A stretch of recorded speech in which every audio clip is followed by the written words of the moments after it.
Here's 4 ways to recognize unconscious dreaming in yourself and others. First, what is it? What is being unconscious? It's being in the sights, sounds, tastes, smells of and in the mind, to the exclusion, deletion, limitation, or even replacement of reality in your awareness. It's to experience the mind more than reality. And we do this to varying degrees. The 4 ways to recognize it are: number 1, pain, physical, mental, emotional. I say if it hurts, don't accept it. Suspect it to be dreaming. I'll show you how in a minute. Number 2, body tension. There'll be chest tightness, a choking in the throat, inability to speak, and there'll be maybe a crack in your voice. There may be hyperventilating. There may be crying, depending on the severity. And number 3, there will be unreal stories. Whatever is going on in the mind will be way out of proportion to what's going on in reality. That's because it's unreal. And that's another symptom. These unreal stories, what you're imagining is not happening. And for this, you must do the reality check.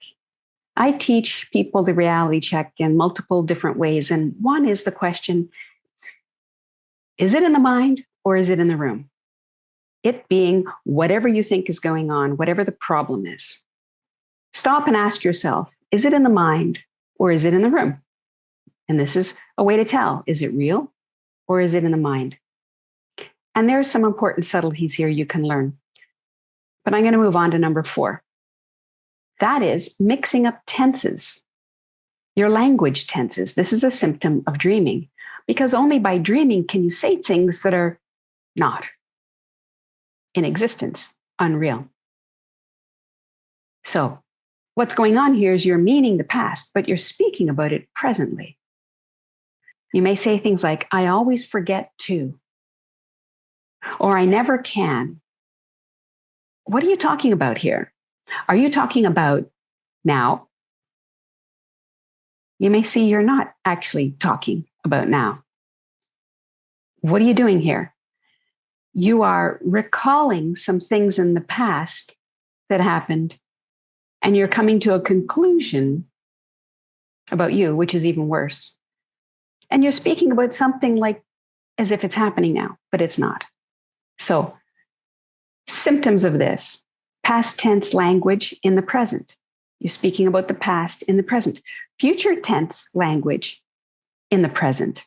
And this is also things like, this is what I do. You do? When? When are you talking about? And this is actually mixing up your past with your future and your identity. As I said, that's even worse. So this is what I do. This is what he does. This is what she does. And this is subtle at first, and it's missed by most. Words that I recommend you mostly ban from your vocabulary are should, always, never, and limiting words like if this, then that. You put yourself in a box. Only via thought can we do that, because reality is not in a box. There are way more possibilities and potentiality than what the mind limits you to. So then there's self-identity words also, which I've been alluding to. I am this kind of person. Oh, it's just not me. I can't.